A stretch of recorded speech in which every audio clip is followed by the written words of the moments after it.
Aloha, everybody.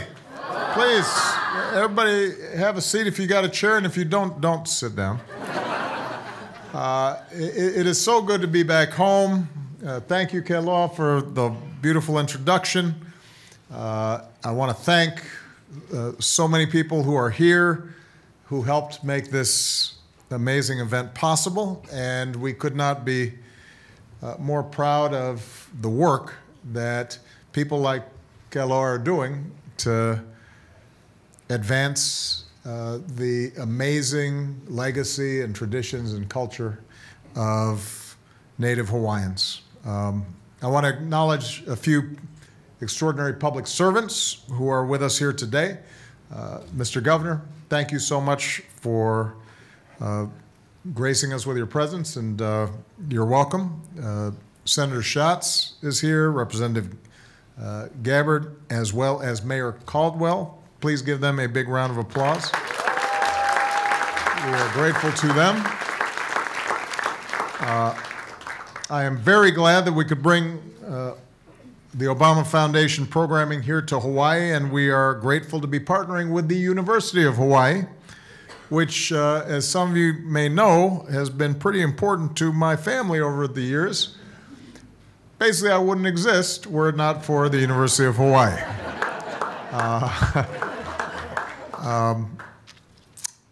You know, some of you may be aware, my father met my mother on a bench somewhere around here.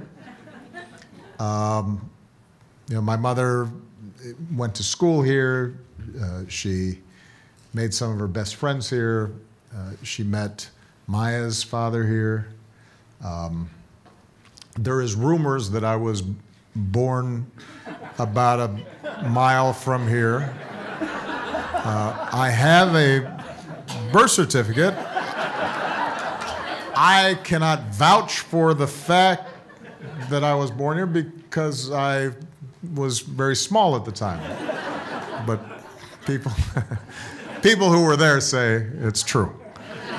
So this is a pretty important part of my life.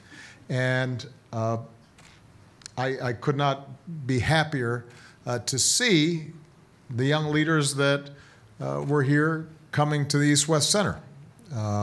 Because, you know, my mother, who ended up living in various parts of Asia and devoting her life to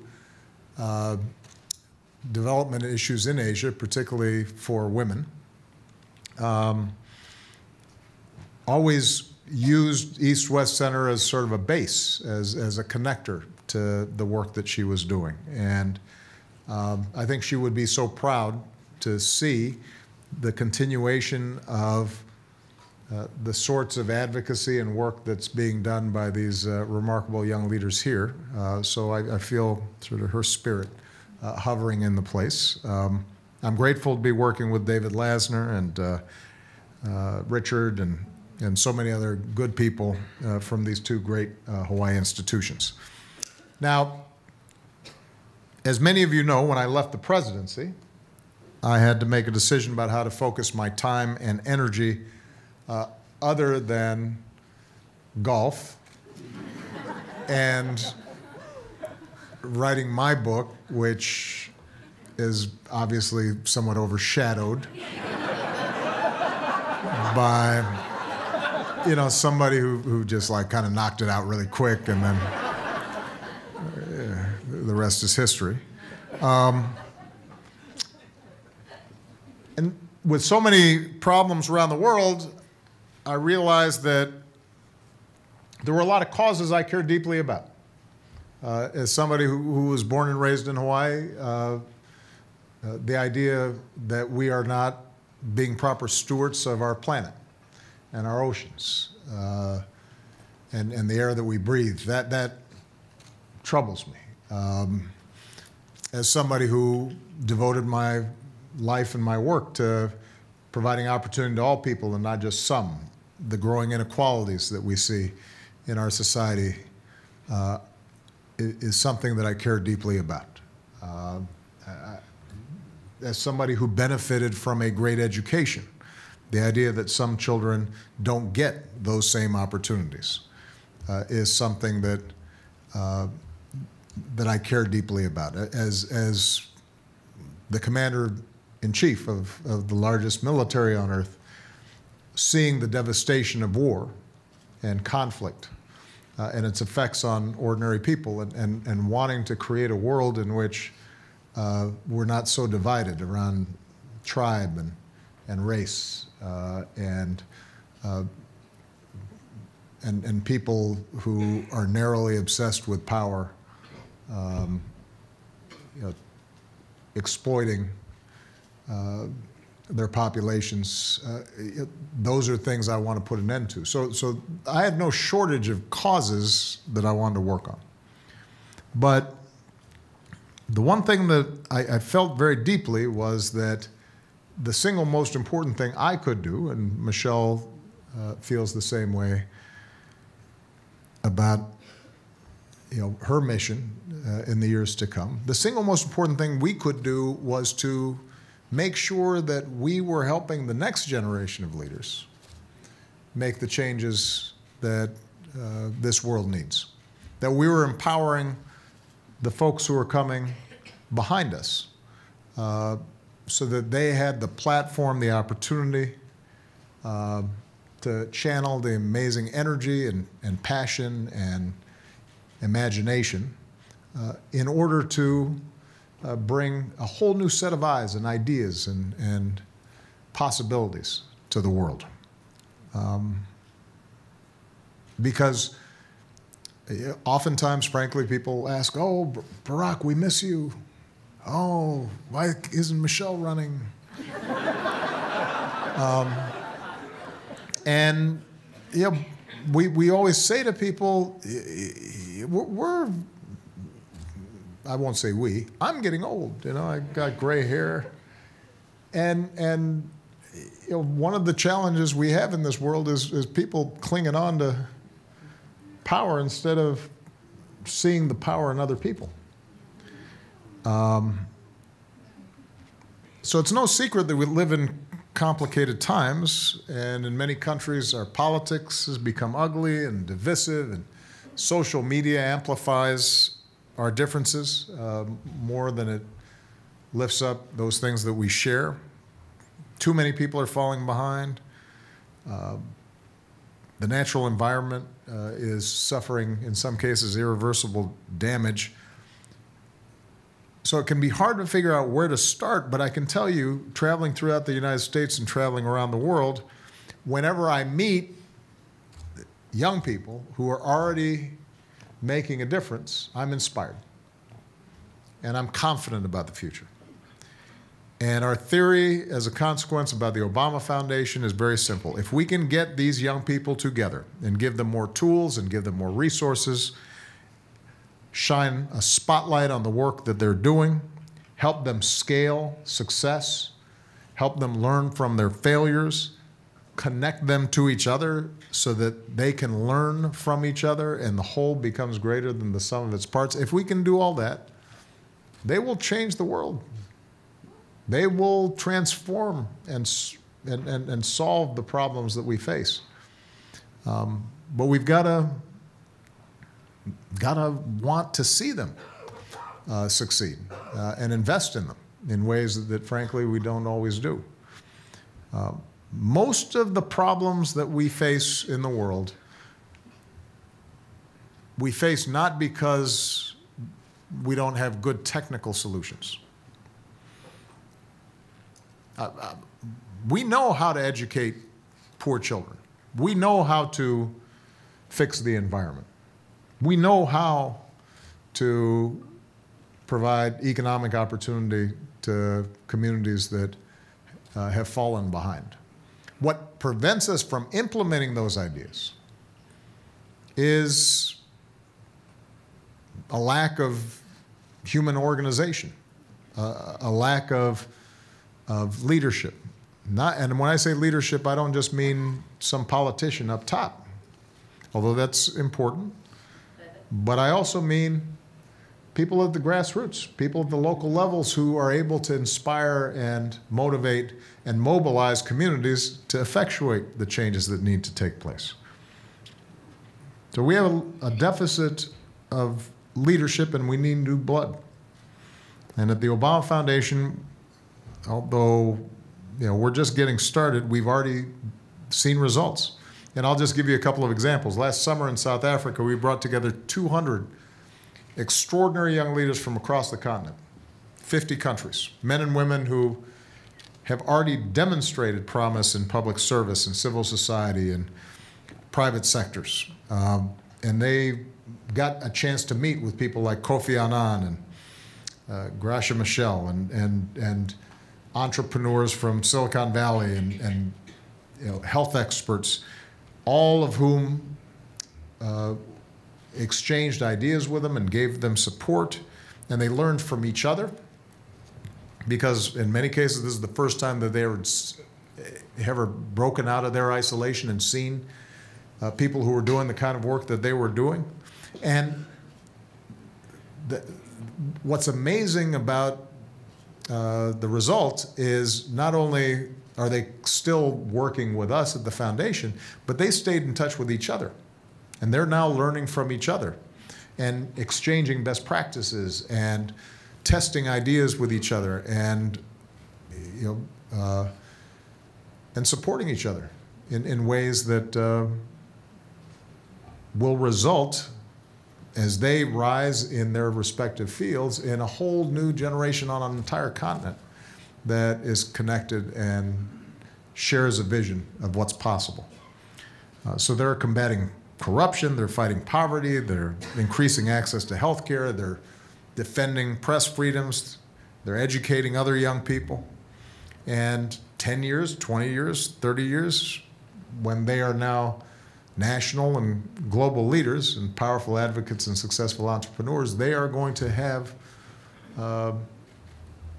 across borders, a connection that is going to be extraordinarily powerful.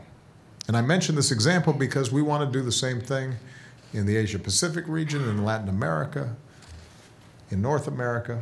And if we can start with a few thousand and then 100,000 and then 1 million of those young leaders around the world, nothing can stop us. So it's no secret that I believe, in particular around the Asia-Pacific region, that we've got to get this right.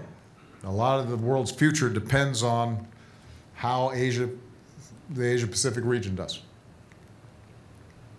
It's a place of tremendous diversity and natural resources and rising economic and political power. And it's also a very young region. Roughly 2/3 of people in Southeast Asia were born after 1980, which really makes me feel old. When I was president, we launched something called the Young Southeast Asian Leaders Initiative, or Vuylsteke, and you can see they got some partisans here, but so Vuylsteke ended up reaching hundreds of thousands of young people, and we now have the opportunity to build a new long-term network of young leaders through the Obama Foundation, based on a lot of the principles that we know worked because we saw it implemented in the last 5 years that I was in office. So today I'm pleased to announce that this year we're going to bring our next Regional Leaders Program here in the Asia Pacific, just as we did in South Africa. We're going to have a larger convening. This group has essentially been our brain trust to help figure out what's going to be useful when we bring that larger group together. And they're going to help us build this enduring platform to inspire and connect and empower the next generation of leaders. Before we moved forward, we thought it'd be useful to actually hear from the young leaders themselves rather than tell them what we need. We thought, you know what, let's ask them what they need. And one of the principles that I used to teach when I was a community organizer is the power of listening. If you want to lead, listen. And we have been blessed to have some incredible young people here who are willing to tell us their experiences their unique challenges and share those with us. So we now have, I don't know how many bulletin boards we had, in which they were writing down every idea I can imagine. I'm going to be up late because I got a lot of homework now, reading through this stuff. Not only did we have the young leaders there, but we also brought some people who are experts in their own field and are committed to the future of the region, like, for example, Tony Fernandez, who's with us here today and did great work helping us to make this all happen. As has already been mentioned, the young leaders that we've been working with come from over a dozen countries, from Thailand to Japan, Myanmar, China, Indonesia, as well as the Pacific Islands and the United States and the island of Hawaii. People like Raman Adi Pradana, where's Raman? There he is. Selamat malam. He is working to promote sustainable use of land in Indonesia, bringing together government and private sector and civil society. And people like Tu Ngo, who co-founded, where, Tu? Here we go. Who co-founded an education company in Vietnam that is educating more than 30,000 students online and in person. And people like Julian Aguon. Where's Julian? Whoa, way back there. A human rights lawyer from Guam who's finding new ways to support indigenous peoples. You talk to them and you will be reminded about how much talent and energy and these young people have, this generation has, and how ready they are to get moving, building even bigger, more impactful organizational efforts than they're already doing.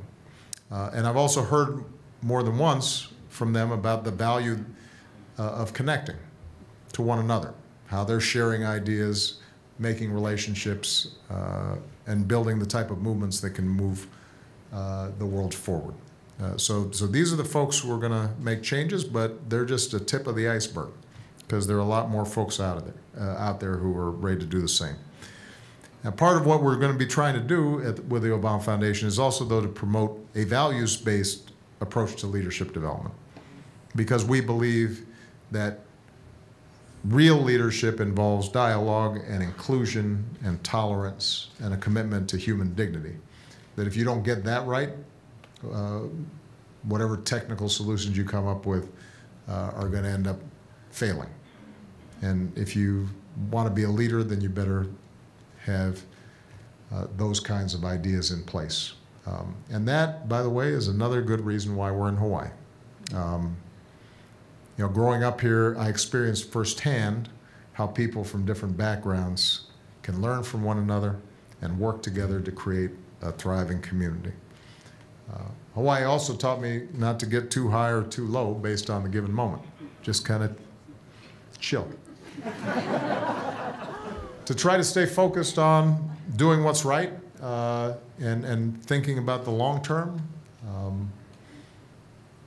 to be patient, to be humble, to be committed to a sense of our common humanity. And I should add, at this point, nobody exemplifies this aloha spirit better than my sister Maya, Sutoro Ing.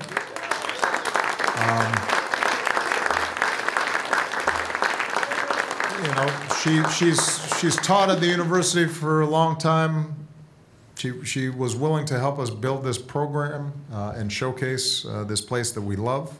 So we're really proud of her, and we're obviously proud of our young leaders from Hawaii who have been a great bridge for your fellow participants to the broader community of Hawaii. Somebody asked me, a reporter asked me earlier, why Hawaii? I said, well, yeah, why not? I mean, people generally don't mind coming to Hawaii. But what I also said is, obviously, it's always been a bridge between East and West. It's part of the fabric of the United States, but it's also part of the broader community of the Pacific Islands and the Asia-Pacific region. And so as we launch and build this program, Hawaii is going to be indispensable It's going to be a key platform for us, a convening space, a resource, and an example of the kind of community-based solutions that we aim to promote. And the leaders here today have already experienced this.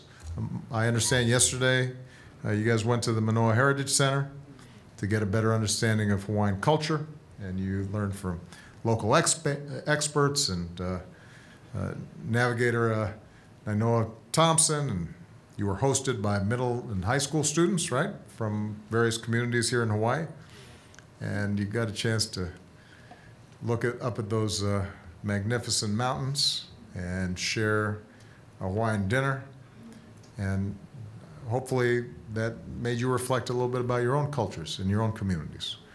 And that in turn, I think, contributed to how productive the workshops were here today. So bottom line is I could not be more excited about the work that we're going to do. I am eager to see everything that you're going to accomplish in the future. I thank the community of Hawaii for, as always, being such exemplary hosts. And I'm confident that with the great team that we're building and the amazing partnerships that all of you represent, that we are going to once again change the world for the better. And I'm looking forward to rolling my sleeves up and working with you every step of the way. All right? Thank you, everybody. Aloha. Take care.